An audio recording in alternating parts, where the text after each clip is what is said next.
Hey, and welcome back to Content is Profit. This is Luis, and today you get me answering 5 questions that are very important to increase your leads and revenue with content, specifically podcasting. These were 5 questions that I answered in a podcast interview with an agency owner not so long ago, and I thought they were so good that I had to share them here. So it's not a copy of that interview, it's me actually going back and answering these questions again. So you will actually learn these 5 things today. How can partnerships amplify your show or your content? What are some of the techniques to turning listeners into active leads or subs or subscribers, right? Are actually social media snippets or clips actually help your show to promote it? And does guesting on other shows increase your lead generation?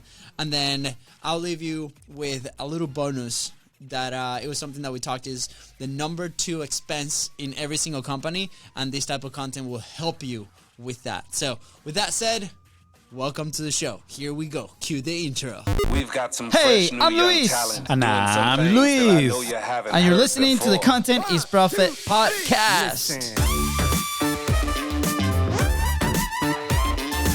All right, welcome back to Content is Profit. So, like you heard on the intro, we're going to answer 5 questions. And the first one is like, how can partnerships amplify your show? And since the very beginning of our podcast, we've talked a lot about invest in your relationships, invest in your network, invest in your partnerships.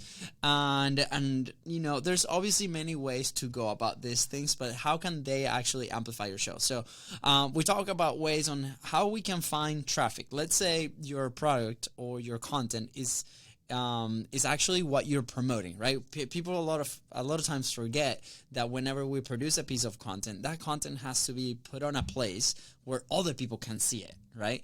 And we call that distribution, we call that promotion. And a lot of people, we forget that we actually have to promote the podcast that we put out there. For a lot of people that we deal with, a lot of the questions that we get asked every single time, it's like, you know, once we produce this podcast, how many people are going to listen to it? And I'm like, well, where are we actually distributing this podcast? It is true that there's some distribution channels that will attract, you know, some viewership or some listenership to that show, but there has to be a very proactive way to promote your podcast or your content, right? Whether that's through collaborations, partnerships, and different things. So my recommendation is find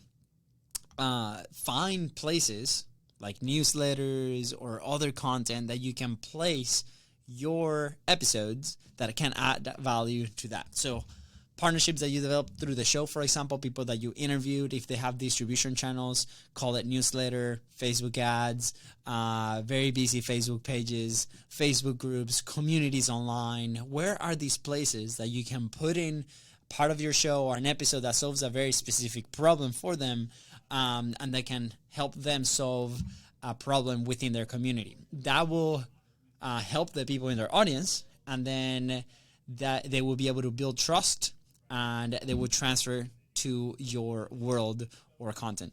A good example of this is shout out to Deidre and the Capture community. Right, not so long ago, they came to us because they had a question about micro content and how can they improve their processes. How can we help their audience create micro content out of the solution that they're offering with Capture, right? So this AI tool will select different clips or give you scripts to introduce your clips for social media. And they were trying to find a way to educate their audience on how to turn that text into actual content. So we went in there and we created a mini masterclass on how to turn that text into actual video content with the output that they give you. So super exciting. That's just an example. What happened was a lot of people tuned into the live show. A lot of people have been tuning into the replay, and that piece of content now has people transferring into our podcast episodes and listening to our content and into our world. And we've actually booked different calls and people that want our help to continue to produce their content. So that's just an example. Again, if you have other questions along this way, go ahead and leave them right below in the comments, or send us a DM on social media, right? So what are some of the techniques that people are using, right, or we are using to turning listeners into an active lead? So the way I like to answer these questions is there's 2 types of audiences when you publish a show, right? Whether that's like a YouTube show or whether that's a podcast show, right? You have the audience that consumes your content, the people that see you on the TV, that listen to you on their earbuds, right? And then there's also the audience that you engage with on the show. And that audience is your guests, the people that you connect with, right? So if you are starting out, the audience that actually looks at your show will depend on like how hard you promote, what distribution channels, are they actually the correct person for your messaging, right? Are you actually targeting the right avatar? But the content, the consistency and frequency over producing this over a long period of time will solve that for you, and you get traction with that, right? The more that you focus on your message, right, the more that you have that figured out, it will help you obviously speed up the process. If you use paid media, for example, to promote your episodes, to promote your message, to promote your newsletter, to promote your content, right, that process is a lot faster. But what do we recommend right off the bat if you want to monetize and create leads from day one in your show is focus on the guest, on that relationship that you're having with the person that you're collaborating with.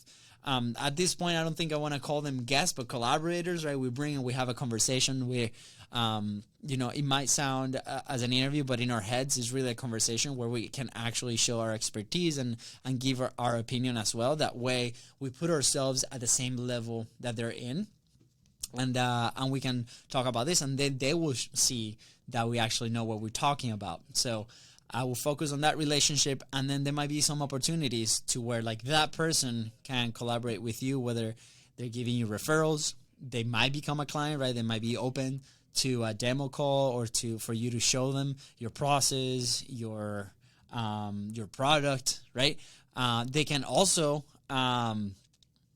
connect you with somebody, another guest of the show, or they can also be the connection point between your product. Let's say you have a consumer product like books or a physical product. They can connect you with somebody that has a massive distribution channel. So you build this trust with them in your show, in your house, right? And then they're able to point you in the right direction if it's not themselves. So that's what I will highly recommend, right? In our specific case, we've done now, this is officially episode 451, I believe, but more than 500 at this point. And we've had more than 400 conversations, right? And those conversations have been either some people have become clients, some people have become really, really good friends, some people give us referrals, right? We make a point after every single episode to ask them that, hey, now that you've been on the show, who could be a good fit, and will you recommend three people to bring to the show? And we're looking for X, and X is insert dream client here, right? And more than likely you'll see that they'll give you a bunch of names if they had a great experience, right? We've also had speaking opportunities. This studio where I'm recording in today, we were able to acquire it because the person that owned it was a guest on the show, and we built this trust, and it became a massive opportunity for us where now is a second vertical of our business. So I will highly, highly recommend you focus on the conversations with that. But hey, Luis, I have a solo show, and I really want the audience on the other side. So if you have a solo show, right, you're building authority, you're building that trust with the people that listen to you, start to do a conscious effort to get to know that audience, provide them with valuable places where they can exchange with you, right? Whether that's an online community, whether it's like an in-person thing, encourage them to connect with you, and then start asking them questions, give them value, so that you can transition them into, whatever opportunity that you have for them, right? Obviously, it's going to be a little bit different if you have a B2B product versus a coaching product versus a product, like a physical product, a consumer product. So start having those conversations with the people that are actually listening to you. So on audio, the audience tends to be a little bit lower, but at the end of the day is also very high quality because you've been able to build that trust with them. So encourage them to message you, encourage them to connect over social media. We've had incredible conversations over social media where we've learned a ton about the people that listen to the show. The one I remember the most is this amazing mom that lives in Denmark, I believe. Is in somewhere in Europe. I think it's Denmark. And she listens to her show every night as she's putting her daughter down for bed. And that was such an incredible and touching story, and we feel very honored that we're part of her life as she builds her business on the side. So at the end of the day, you're going to be able to build this amazing relationship with with the people that are there already listening to you. If you continue to answer their questions, if you continue to build value, they're going to recommend your content to somebody else. It works both ways. It's just like if you end up collaborating with somebody, you're going to be able to speed up that process and have a little bit more control over that. So hope that helps. Now, the next question is social media snippets and clips on social from your show. Do they actually help? This is awesome. Okay. Over the last 5 years, like our core business is a fractional content team, but what people are really asking for is those clips to promote their show or to leverage their creation process, right? We talked about the 6 phases, the WTS, which is like the what to say or what to show. Then we have the actual creation process, which is when you record your content. Then you have the production, which is that creation. It gets turned into this piece of content that we can share, whether that's long form or short form. Then we have distribution or promotion, right? And then we, monetize, and then we manage all this, right? And so the snippets, where do they fall, right? Obviously, like if you have your own process, it's part of that, from the what to say all the way to distribution. But what a lot of people hire us to do is to take the existing production that they have and cut it into clips and then distribute it over in social media. So whether we train teams to do that internally for their companies, they have virtual assistants, or they have interns, or they have an employee that actually does that, but we just provide with the content. So in our specific case, yes, it helps a ton. So I think right now we are publishing anywhere between 10 to 20 different clips every single week on every single social media channel. And for us, like Facebook drives a ton of traffic. I think within the hundreds of thousands of views in our clips, which is really, really exciting just inside of that platform. And then on Instagram, it's a little bit less, but the listenership there transfers into our podcast. So a lot of things that we share with a lot of people that are in creating content is like different people consume content in different ways, right? Like somebody that is on their phone watching or consuming shorts, like YouTube shorts, it might not be a podcast listener, but out of 100, maybe one is a podcast listener. And once they see your message multiple times, they see your face multiple times, they're going to transfer, right? There's, in different sales cycles, I was in the fitness industry, I was in the gym managing different locations. And, we will see often that, hey, like, where do you find us? I'm like, I saw a social media post about you guys. I saw an ad. I saw a billboard. I saw you guys in the stadium. And then they came to us. So in average, it takes anywhere from 8 to 15 points of contact for somebody to not know you, to trust you enough to give you money, right? Think about your piece of content as your product and their time as their money, which is actually more valuable, right? So how many times do they have to see you or listen to you or grab value of your content to actually go listen to your show? So you're selling them into the show. So the more content you put out there, the more snippets you put out there, I do believe it helps. Here's another point of view that might help you. If you tackle your content as in, hey, you have a main piece of content, which is your long form video, right? And then you have your clips and you see those separate on the platform, at the end of the day, sometimes we might get discouraged because we might not have a platform that's developed enough, right? If you decide to go for omnipresence and be present in everything, I recommend see it as a safety net, right? Like some people are going to find you on your secondary platforms that you can then move into your primary platform. For us, the audio show is our primary platform, and everything else is driving traffic to that, because I know that people that listen to show, consistently are going to build trust with me because I'm with them for more time, 2 to 3 hours a week. And then whenever we decide to do something cool, they might be interested in what we're offering. So that's why we do that. It might change in the future. I don't know. But right now it is working really well. Now, content ecosystem will be like you have your main show and then you have a ton of content that gets produced from that show right below, right? Like 20, 30 clips, different things that you do with that. And they might have different production value. It might be very simple, which is your face, a bunch of subtitles right here. Or they can also be super edited, collage style. Like that's one of the styles that is popping today, where, this graph is popped from here on the back and in behind you and different things and describes your story. It can be any of those layers, but then those are also helping your brand in general to drive traffic to you and to help build trust with you, right? So if you want to know more about that, just let us know. But my personal opinion is that clips, they do help move the needle forward. Every single month, we see a lot of people coming from social media, and we're also connecting in multiple channels. It's going to be based on your capacity to be able to tackle multiple platforms. So I would do a time study with your team or yourself, be like, where am I spending the time? And then be able to build a process to be present in those social media platforms, right? So if you can measure it, I recommend don't do it just yet. Just focus on one. But let us know if you have questions. We're happy to help. The next question will be, guesting on other shows, do they increase lead generation? So same thing like guesting. The only difference is like you are put in as an authority in that show. So just coming out of a show that asked me these questions, I'll say obviously yes.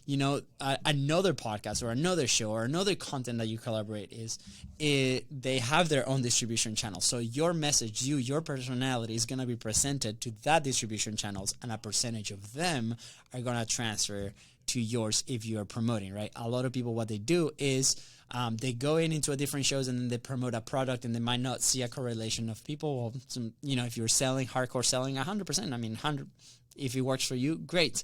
But podcast listeners listen to podcasts, right? So what's the easy transition for them? They already know how to find the shows. They already have the podcast software where they can download the episodes, right? So the easy transition for me is like from somebody that I don't know. They're getting to know me. They see my message. They like my message. I'm solving their problems in that channel.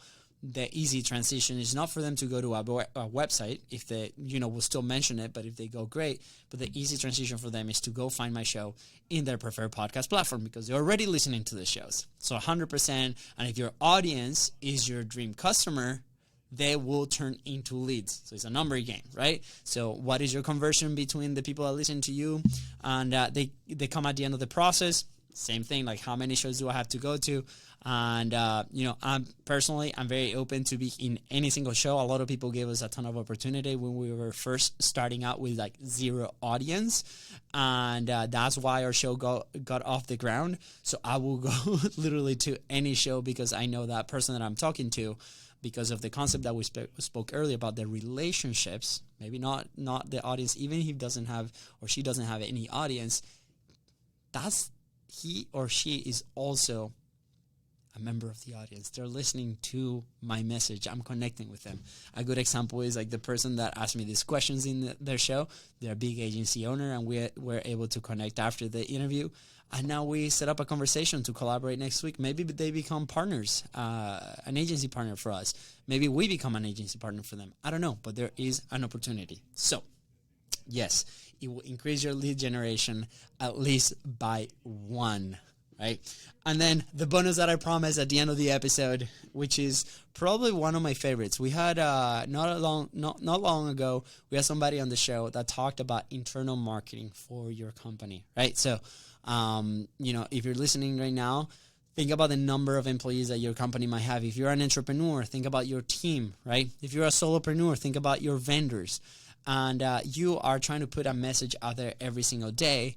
And your team is helping you do that. And I live this every single day. We have these daily huddles where, we started with being grateful, and then we review the projects that are happening every single day. And, sometimes I feel like I can do a lot better at this. But imagine if you are an executive in a big company, right? Maybe you're running a bigger team. How do you maintain them all informed?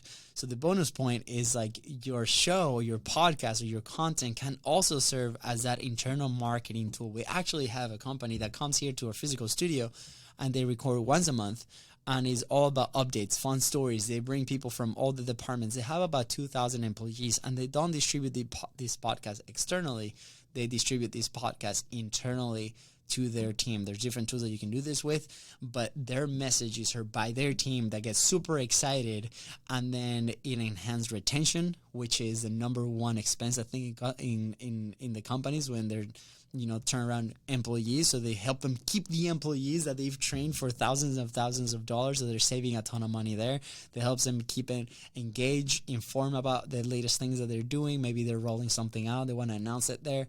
And again, different people consume content in different ways, but this is a very accessible way to stay connected with your company and your own community. So I highly recommend it. These are 5 questions that we got asked not so long ago in an interview, and I just wanted to share the answers with you here on Content is Profit. So I really hope that you enjoyed this episode. Let me know. Was this useful? Was it not useful? Do you already know it? Do you have any other questions? Send me a message on social media at LUISDA Creates or at BizBrosCo, and I'm happy to answer them on the show or send you a quick DM as well. So thank you guys. And with that said, thank you so much for tuning to the Content is Profit podcast. Go ahead and follow the show in your favorite podcasting platform and on social media at BizBrosCo. And if today helped you move the needle forward, go ahead and let us know. Leave a podcast review. Go to the website. Send us a DM. Get in touch. And we'll see you soon. Bye.